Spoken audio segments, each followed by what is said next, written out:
baru kita lakukan sholat. Beberapa masjid yang mengadakan sholat itu 1:30 kan, jam 13.30. Kalau ini belum gerhana kita sholat ya belum waktunya soalnya. Baik, ini beberapa kutipan yang saya ambil dari beberapa kitab tentang gerhana. Yang pertama, pada umumnya gerhana matahari tidak akan terjadi kecuali di akhir bulan Hijriyah. Oh, belum keluar. Gimana caranya? Coba dikeluarkan.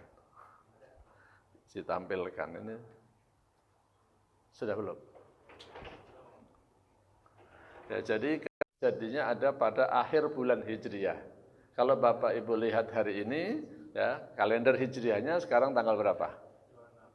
Nah, Hijriyah. So, beda-beda nih. Tanggal berapa? Kalau di saya tanggal 29. Ya, hari ini tanggal 29 Rabiul Akhir. Kalau di kalender saya ya. Mungkin Bapak kalendernya berbeda, saya lebih cepat mungkin. Ya, Rabiul Akhir, setelah Rabiul Akhir nanti Jumadil Awal, Jumadil Akhir, Rajab, Sa'ban. Oh, ada Ramadan tuh. Jadi 4 bulan lagi udah Ramadan. Jadi di kalender saya memang hari ini adalah 29 Rabiul Akhir. Jadi dalam kitab-kitab dijelaskan seperti ini. Ya, wala yahdutsu 'adatan kusyufus samsi illa fil istisrar akhir asy-syahr. Idza ijtama'an niran, yaitu ketika berkumpulnya matahari dan bulan maksudnya. Nah, tadi secara ilmu alamnya gimana? Intinya dia hanya pada akhir bulan. Adapun gerhana bulan, nah dikatakan di dalam kitab fikih ini menyatakan kama la yahdutsu khusuful qamar illa fil ibdar. Kalau Gak sinkron lagi. Kalau gerhana bulan itu terjadinya adalah pada pertengahan bulan Hijriah. Artinya pada bulan purnama. Jadi Bapak Ibu bisa tandain ya, kalau matahari itu di akhir bulan Hijriah, kalau bulan itu terjadi pada bulan purnama. Ini teori fikih mengatakan seperti itu ya. Hari ini terjadi gerhana, cuman masalahnya sebenarnya gerhananya nampak di kita atau tidak, itu aja masalahnya ya. Ini yang saya masih belum berani memutuskan karena saya sendiri juga dapat beritanya baru kemarin tentang gerhana. Detailnya, nah, memang ada anjuran untuk melaksanakan sholat gerhana, tapi sekali lagi saya katakan nanti ada hadisnya tentang pelaksanaan sholat gerhana. Nah, ini ada yang pertama ayat. Kalau ayat ini bersifat umum, a'udzubillahi minasyaitonirrajim, wa min ayatihil lailu wan naharu wasyamsu wal qamar la tasjudu lisyamsi wala lil qamar wasjudu lillahi alladzi khalaqahun. Dan di antara tanda-tanda kekuasaan Allah adalah malam dan siang, matahari dan bulan. Janganlah kalian bersujud untuk matahari dan untuk bulan, dan bersujudlah untuk Allah Subhanahu wa taala. Sujud kepada Allah Subhanahu wa taala. Nah, kaitan dengan surat Fussilat ini, Rasulullah SAW bersabda, Inna syamsa wal qamara ayatani min ayatillah, la yankasifani limauti ahadin wala lihayatihi. Fa idza ra'aitum dzalik. Nah, di sini kata kuncinya yang terpenting di sini. Fa idza ra'aitum dzalik fasallu wad'u hatta yankashifa ma bikum. Tentang dasar pelaksanaan salat gerhana itu dari hadis ini.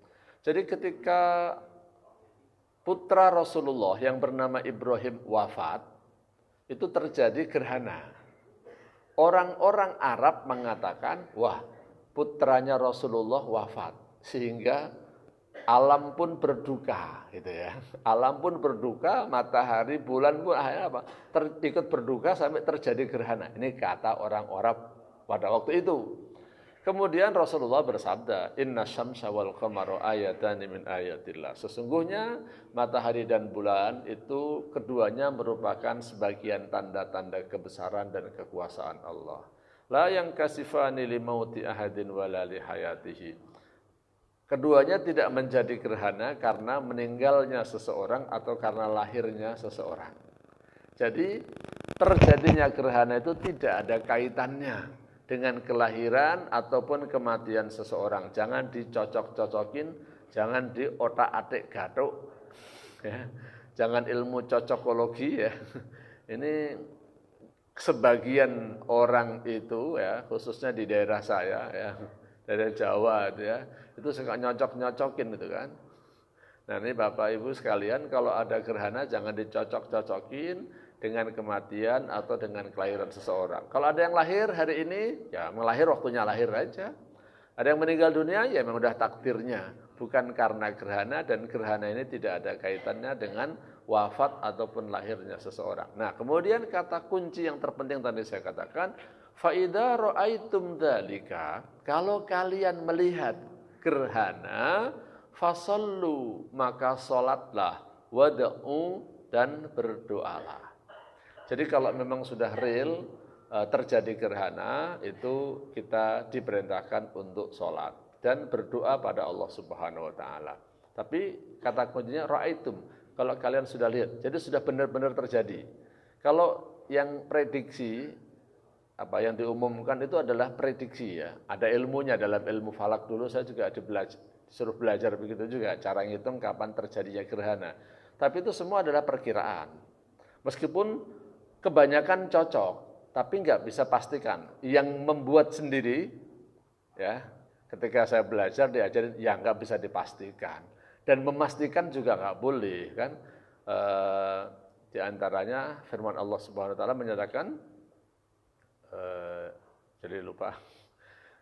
Jangan memastikan sesuatu kecuali dengan mengatakan insya Allah ya. Wala taqulanna li syai'in inni fa'ilun dzalika ghadan illa ay yasha Allah. Janganlah kamu mengatakan besok saya akan melakukan ini kecuali insya Allah. Nah, jadi artinya gini, kita nggak boleh memastikan besok saya pasti begini, besok pasti begini, nggak boleh. Harus ada insya Allah. Jadi ketika saya belajar ilmu falak juga harus ada insya Allahnya. Itu hanya perkiraan. Mungkin kemungkinannya benar ya. Tapi tadi saya dengar beritanya, sebenarnya udah bergerhana belum sih? Ada yang bilang 10.30, enggak 12, 12.15. Sehingga beberapa masjid mengadainnya setengah 2. Tadi saya baca flyer-flyer yang mengadakan ya. Nah, makanya sambil ini kita kajian, nanti kalau sudah ada yang melihat, kelihatan nggak dari sini Pak? Itu ngintip dari situ tadi. Kalau ada kita langsung salat. Udah kelihatan di sini? Gimana? Sudah melihat? Sudah terjadi beneran belum? Makanya dipastikan dulu ya. Udah? Di Jakarta ya Pak? Di planetarium? Planetarium. Kalau memang sudah terjadi, yang penting nanti ada 2 orang saksi. Nah, nanti kita sholat ya. Jadi ini saya sampaikan kajian singkat. Nanti kalau kita sholatnya juga enggak full seperti sunnahnya, nanti kita baca surah Al-Baqarah itu ya. Sunnahnya panjang nanti ya. Nanti saya sampaikan cara sholatnya kalau itu secara singkatnya ya. Nah, jadi fasallu, maka sholatlah kalian, wad'u, dan berdoalah kalian. Nah, sholat gerhana ini hukumnya sunnah ya, tidak wajib ya. Hukum sholatnya adalah sunnah, tidak wajib. Dan di sini ada perintah, selain kalian sholat adalah wad'u, dan berdoalah pada Allah Subhanahu Wa Taala. Sampai kapan? Hatta yang kasyifa ma bikum, sampai terbuka. Artinya sampai habis. Kalau sudah habis gerhananya, ya sudah habis waktu sholatnya. Jadi mulai waktu sholatnya adalah sejak terjadinya gerhana, berakhirnya setelah selesainya terjadi gerhana. Oke.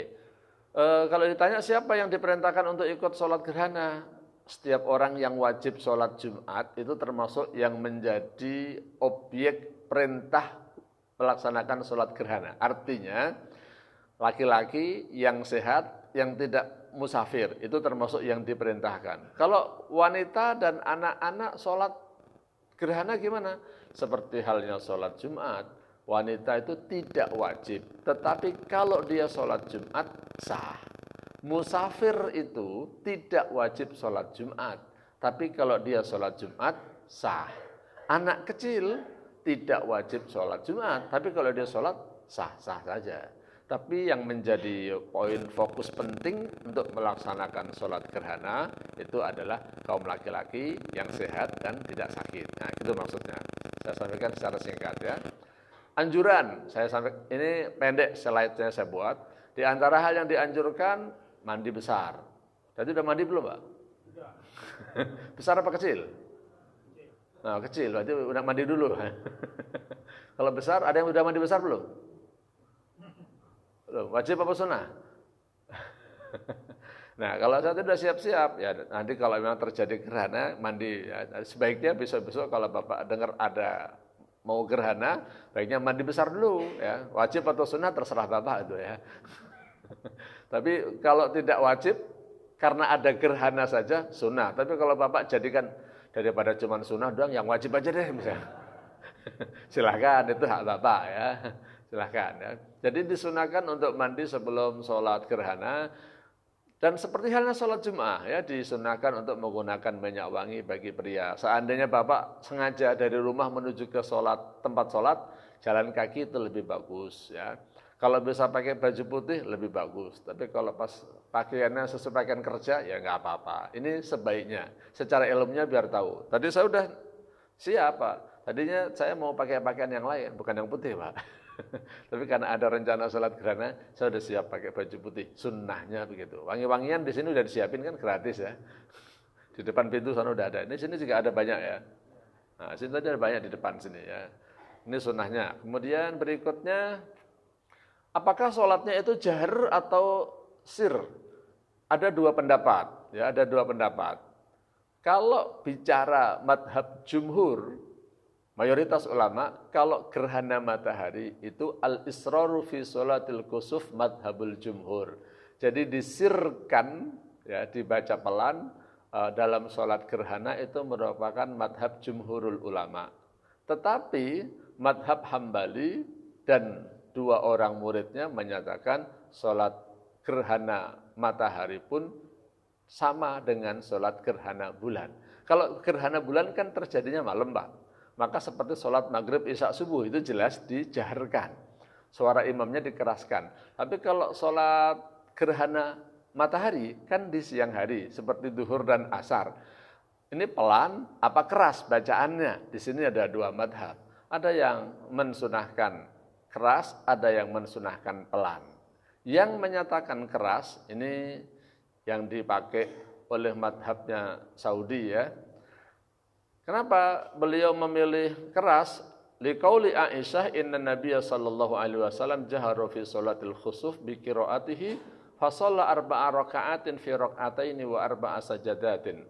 Penjelasan dari Aisyah radhiyallahu anha bahwa Rasulullah ketika sholat gerhana bulan, ingat ya, ketika Rasulullah sholat gerhana bulan, beliau menjaharkan, mengeraskan bacaannya, kemudian beliau sholat dengan 4 kali rukuk dalam 2 rakaat. Wah, 4 rukuk dalam 2 rakaat. Maksudnya gimana? Jadi sholatnya itu 2 rakaat, Pak. Tapi dalam 1 rakaat ada 2 rukuk. Ya. Sehingga 2 rakaat nanti ada 4 rukuk. Jadi baca Fatihah, kemudian surah, kemudian rukuk, i'tidal, baca Fatihah lagi. Kemudian rukuk lagi, setelah itu i'tidal, baru sujud. Duduk di antara 2 sujud, kemudian sujud lagi, bangun lagi. Baca Fatihah. Setelah baca Fatihah, baca surah. Setelah baca surah, rukuk. Setelah rukuk, i'tidal. Terus baca Fatihah lagi. Baru baca surah lagi, baru sujud. Nah, begitu. Nah, riwayat yang pertama menjelaskan ini adalah sholat gerhana bulan. Tapi ada riwayat lain yang menyatakan, sholatal kusuf fajahara bil qiraati fiha.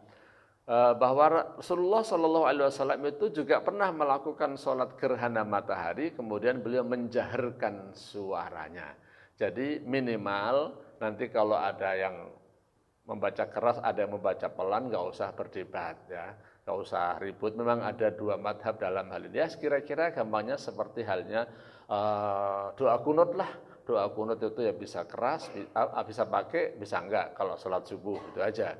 Sama dengan sholat tarawih, ada yang mengatakan 8, ada yang mengatakan 20. Orang awam biasanya menyatakan 11 sama 23. Sebenarnya tarawihnya itu 8 ditambah witir 3. 20 ditambah 3, jadi 11 atau 23. Jadi sebenarnya 8 atau 20. Jadi maksud saya sampaikan ini, biar nggak usah bingung ya, memang ada perbedaan pendapat. Kemudian terakhir saya sampaikan secara singkat fikihnya sebelum sholat, bahwa sholat gerhana ini disunahkan ada khutbahnya, dan sebenarnya tata caranya mirip dengan sholat Jumat, kecuali khutbahnya itu justru belakangan. Jadi khutbahnya justru belakangan. Kalau Jumatan itu khutbah dulu baru sholat. Kalau ini sholat dulu baru khutbah. Khutbahnya gimana? Khutbahnya madhab jumhur menyatakan ya seperti Jumat, ada 2 Jumat. Ada 2 khutbah ya. Tapi sebagian seperti halnya sholat Idul Fitri, ada yang mengatakan 2 khutbah, ada yang mengatakan 1 khutbah. Yang mana? Saya nggak mau maksain. Kalau bicara madhab Syafi'i, memang beliau berpendapat ya seperti Jumat, jadi 2 khutbah. Tapi kalau ada melaksanakan 1 khutbah ya nggak apa-apa. Nggak pakai khutbah juga nggak apa-apa, Bapak ya. Khutbahnya sunnah ya, jadi nggak wajib. Kalau Jumat itu wajib, nggak ada khutbah, sholat Jumatnya nggak sah. Nah, jadi karena ini masalah yang sifatnya sunnah, kalau ada perbedaan pendapat, udah nggak usah berantem ya. Nanti kalau ada khutbahnya yang benar 2, udah yang benar 1, 2 boleh, 1 lah. Nggak khutbah juga nggak apa-apa. Bahkan nggak sholat juga, karena hukumnya sunnah. Tapi ya, kalau ada kesempatan, karena ini termasuk yang jarang terjadi, maka ya sebaiknya kita laksanakan. Oke, mana pengurusnya? Satu lagi, udah mantap ya, sudah terjadi ya. Oke, kalau sudah, soalnya saya nggak ngelihat dan saya berdasarkan berita dari pengurus aja ya, karena nggak bisa ngelihat. Kalau sudah, berarti kita bisa laksanakan sholat gerhana.